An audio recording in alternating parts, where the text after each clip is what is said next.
Growing up, I had dreams and aspirations, but always felt like the kid that didn't fit in. For the most part, I wasn't a bad kid, but when I made the transition into adulthood, I turned to the streets for guidance. This led to getting locked up in juvenile hall, doing time in CYA, and eventually a 120-month sentence in federal prison. I had a lot of time to think and reflect during my federal sentence, so I share with you what I learned, hoping I can positively influence someone else's life with Prison Talk. Getting down with Fresh Out and another Prison Talk. Man, there's a lot going on around the world, but you hear little of it because they don't want you to really be up on game unless you search for it, which a lot of these things seem like it should be mainstream media.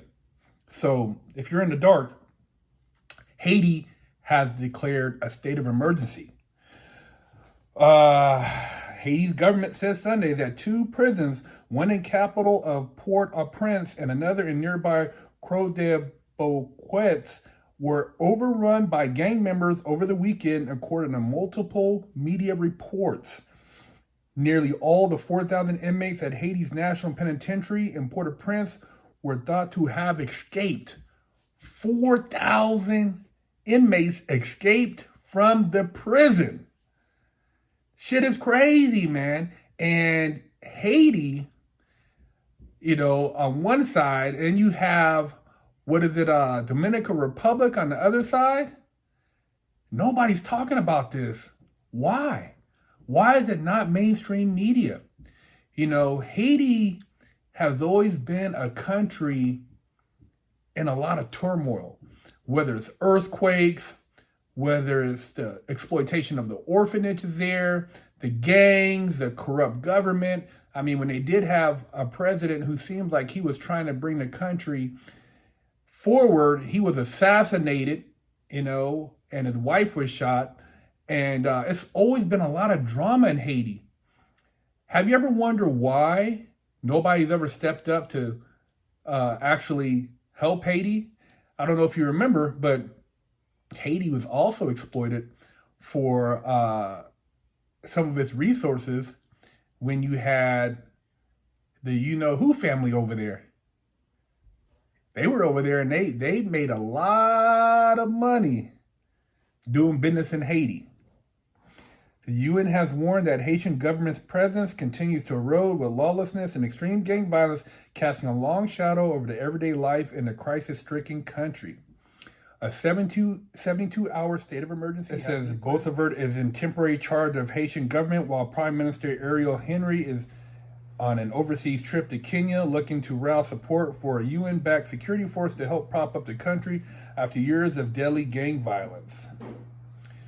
Haitian lawyer Arnaud Remy, head of the collective of lawyers for the defense of human rights in Haiti, said in a Google translated update on X social media platform that a total of 3,597 prisoners escaped from the National Penitentiary.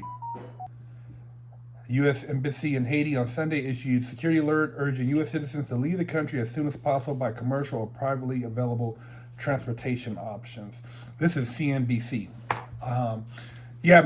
Haiti is a country that for years has been basically exploited by just corruption and lawlessness. And it's a perfect example of what happens when there is no, I don't even know what you say as far as a community sense or just a country without strong leadership, values. People there live in fear. There's pillaging. It's very sad when you look at it in a sense where you have things under microscope in other countries where they feel like there's a potential to exploit resources, and then you have a country here where you have people who can't continue normal everyday functions, but that really have no other options because of just the poverty and lack of resources. I don't know what the solution is. I'm not a government official there. I'm just, reporting something I've read on the news as far as a post. But I've seen over the years how Haiti has been declining, and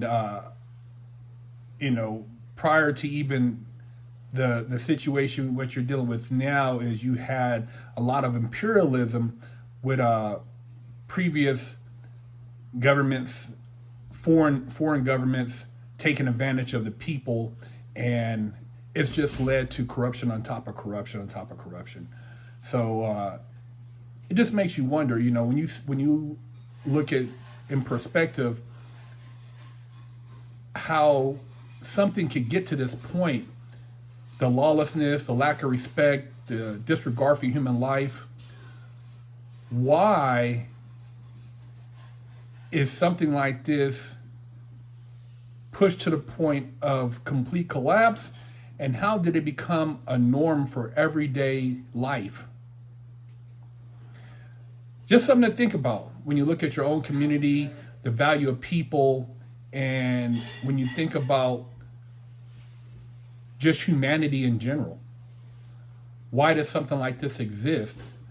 Is it to learn a life lesson, or is it to be ignored and to continue to walk with your head down? Big Herc 916.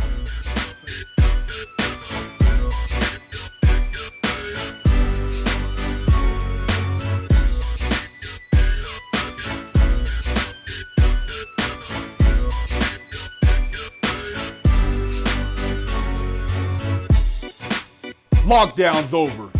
Get your yard time in. Exclusively at FreshOutSeries.com.